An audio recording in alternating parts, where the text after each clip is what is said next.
intéressant ce que vous me dites, non, parce qu'on va rebondir sur la taxe foncière. Valras, aujourd'hui, a 4300 habitants à la louche.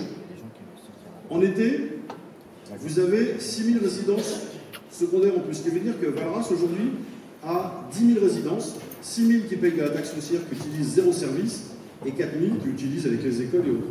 Donc Valras est une ville qui a de l'argent.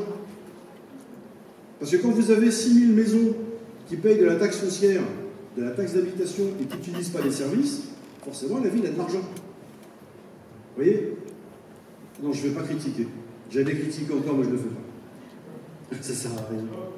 Non, mais voilà. Et après, en été, ben, ça dépend des mois, mais vous montez à 50, 60 000 personnes. Prenez le micro, c'est mieux.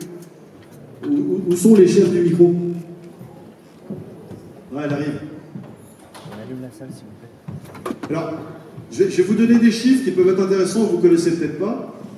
La taxe foncière à Valras, c'est le premier contributeur de la commune.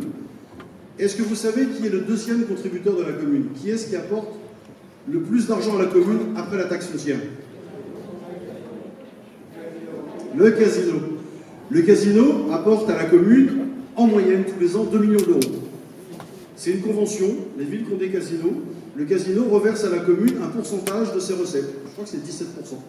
Donc le casino donne environ 2 millions d'euros chaque année à la commune, et dans sa convention, le casino finance les spectacles que vous avez l'été. L'été dernier, le spectacle de Natacha Saint-Pierre, de Jean-Claude Guéant et de Collectif UTC, je crois, je ne sais plus. Enfin, il y avait 3 concerts, c'est le casino qui les paye parce qu'en les payant, il a une réduction fiscale. Donc ça, c'est une clause, pas spécifique à Valras, c'est une clause partout. Et ce qui veut dire qu'à Valras, premier contributeur, la taxe foncière, ensuite le casino, et ensuite l'État, la dotation de l'État. Et c'est intéressant que vous en preniez conscience de ça. Que le casino, aujourd'hui, c'est un gros pourvoyeur. Et beaucoup de gens, quand ils voient le casino, ils disent « Mais il est moche, le casino. Il ressemble à rien. Il est dans un quartier qui n'est pas beau. Ils font pas de travaux. » Mais demain, qu'est-ce que vous feriez, vous? Vous êtes le directeur d'exploitation d'un casino du groupe Tranchant.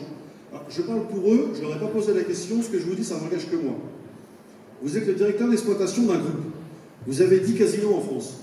Vous faites votre tournée de tous les casinos pour voir comment ça se passe. Vous arrivez à Valras, vous vous dites, est-ce que je vais faire des investissements? Bon, peut-être pas. Est-ce que je vais investir 10 millions d'euros pour faire en sorte que mon casino soit plus joli et fasse plus de chiffres? Vous dites non, la station, elle n'est pas très jolie. Il n'y a pas tellement d'efforts qui sont faits au niveau de toute l'urbanisation. Donc, quitte à investir de l'argent, je vais l'investir ailleurs. Donc, le casino pourra faire beaucoup plus de chiffre d'affaires. Et donc, qui dit plus de chiffre d'affaires, plus de recettes pour la ville. Et là, aujourd'hui, le casino, il est moche.